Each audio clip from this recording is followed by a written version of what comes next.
is a typical day for pastoralists. They walk long distances just to get access to the precious commodity water. The long treks reveal the realities faced by the nomadic communities. I realize it's no mean feat to live under such harsh climatic conditions.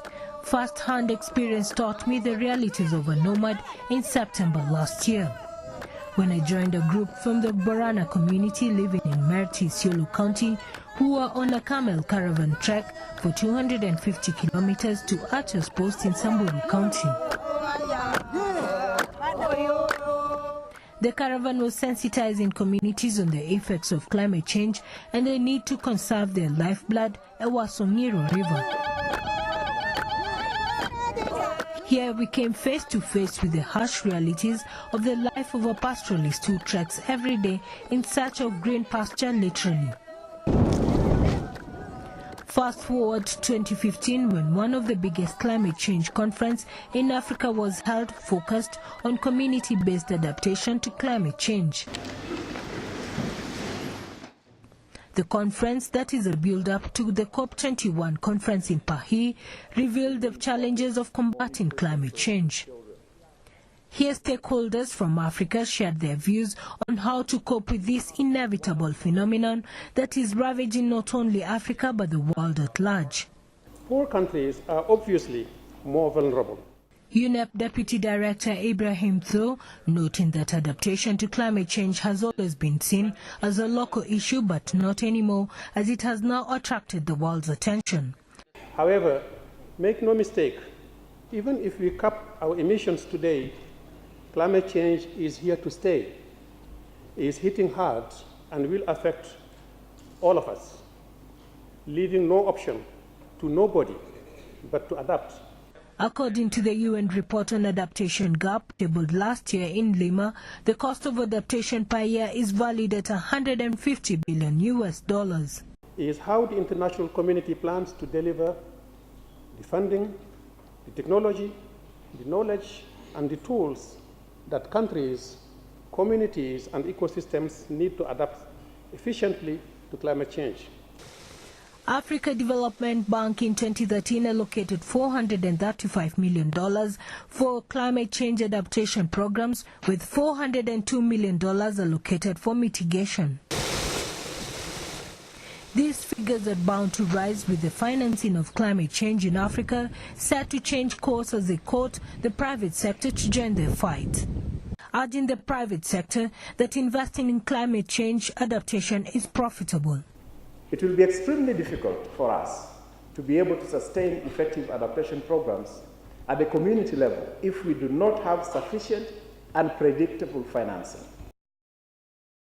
With Kenya's climate change bill successfully sailed through the National Assembly and ready at the Senate level, once passed, this is expected to create a more resilient nation. But the question begs, is this enough commitment from the Kenyan government? Kenya has chosen a low-carbon, climate-resilient development pathway, not only to address the unavoidable impacts, but also ensure development going forward does not aggravate the climate change problem. Amongst the pastoralists, one thing is clear: inclusion of culture and traditional values are vital in the fight of climate change. Yes, science is powerful, and we respect science, and we live science. And as a community, we are still more than 80% uneducated. And we recognize the importance of education and the importance of changing.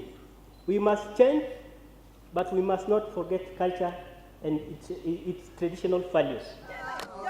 It is important to bridge science and culture, even as science plays a key role in our society. A vital need to have activity-based adaptation that is personal.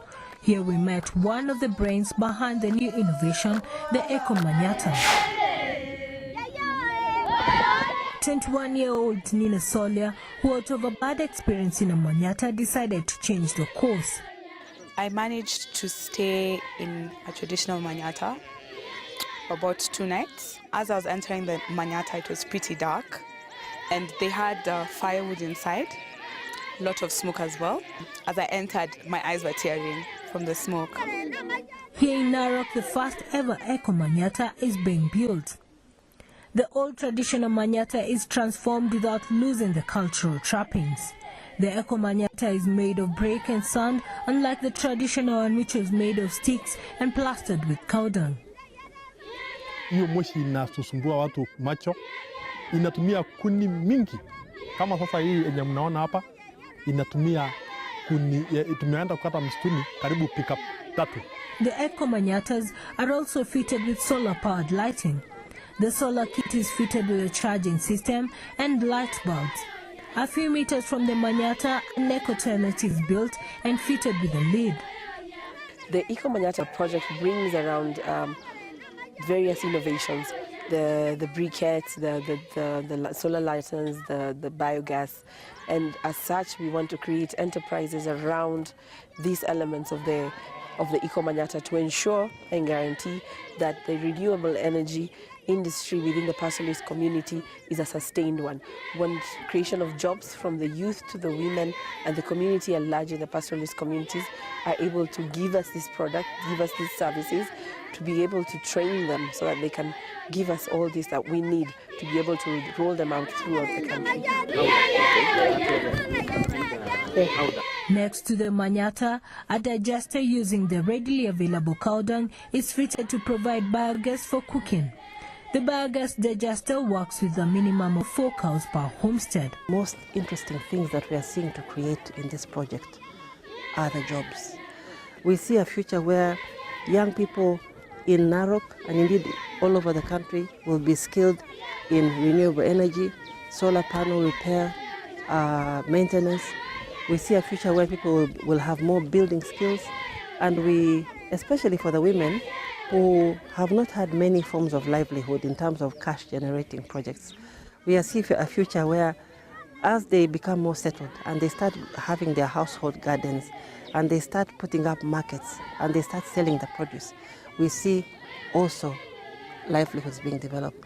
With pastoralists slowly moving away from the nomadic way of life and embracing the new technologies, will not only create jobs but also ease on the degraded environment.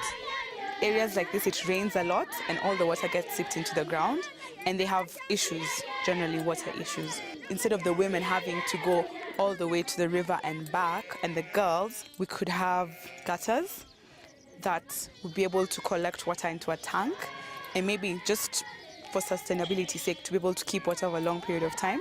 Water harvesting in the tanks will ease the long treks for women and children in search of the precious commodity, as the water is stored for use in huge tanks. Winnie Kamau.